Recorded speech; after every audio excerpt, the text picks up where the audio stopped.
के अरे अहिले पनि काङ्ग्रेस एमालेलाई नै भोट दिने अरे साँच्ची हो त सपा नि उस्तै निस्कियो भने के रे गर्ने अरे अनि उस्तै निस्कियो भने के गर्ने अरे भनेर चाहिँ अब तपाईँलाई सुन्तला खान मन लागेको छ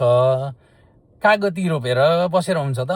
अनि पोहोर पनि मैले कागती नै रोपेको थिएँ त्यो ठाउँमा मैले किन सुन्तला रोप्नु र पहिलेदेखि नै जमानादेखि नै हामीले कागती रोपिरहेको छ कागती नै रोप्ने हो तर सुन्तला त खान मन लागेको त हो नि तर किन रोप्नु रोप्दिनँ भने जस्तै हो यो यदि तपाईँलाई सुन्तला खाने मन छ सुन्तला चाहिएको छ भने तपाईँले सुन्तलाकै बिरुवा रोप्नुपर्छ त्यसको लागि अहिले चाहिँ एकदमै राम्रो विकल्प अहिले देशले पाएको छ त्यो हो रासोपालाई जसरी पनि तपाईँहरू जिताउनै पर्छ यसमा कुनै अप्सनै छैन किनभने हामीले चाहिँ एमाले काङ्ग्रेस माओवादीहरूलाई त हामीले देखियो नि त गरियो भोगियो सबैको उस देखियो योगदान पनि नगरेको होइनन् उनीहरूले गरे एकदमै राम्रो पनि गरे नगरेका होइनन् के अब चाहिँ पालो चाहिँ अब राजनीतिक परिवर्तन अनि देशलाई चाहिँ आर्थिक उन्नतिको बाटोमा लानलाई अनि विकासशील बनाउनको लागि चाहिँ कम्तीमा पनि योग्य नागरिकहरू योग्य नेताहरू चाहिए नि त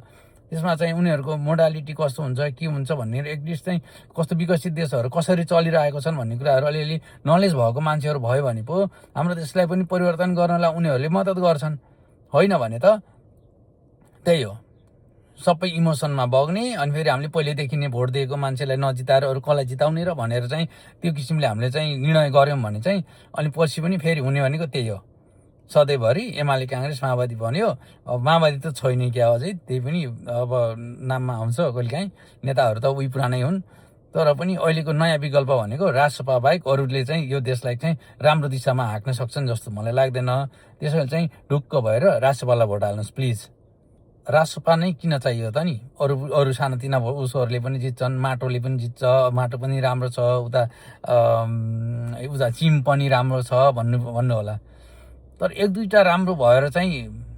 हुनहुने रहेछ भन्ने कुराहरू चाहिँ अब राजसपाले चाहिँ 22-21 सिट ल्याएर त केही गर्न सकेन भने चाहिँ अब उनीहरूले त कति नै ल्याउलान् र तर राम्राको बलियो मत चाहियो के बहुमत चाहियो अझ भन्नु पर्दाखेरि चाहिँ बहुमतै राम्राको लियो भने चाहिँ हामीले चाहिँ भोलि बिहान चाहिँ सरकार बनाउँदाखेरि पनि उनीहरूलाई दोष दिन पनि उनीहरूलाई क्वेसन गर्दाखेरि त कमसेकम तिनीहरू त जवाफदायी बन्छन् नि पुरानो एमाले काङ्ग्रेसहरू चाहिँ जवाफ दिनुभन्दा झर्केर हिँड्ने त त्यस्तो गर्दैनन् नि त त्यही भएर हामीले चाहिँ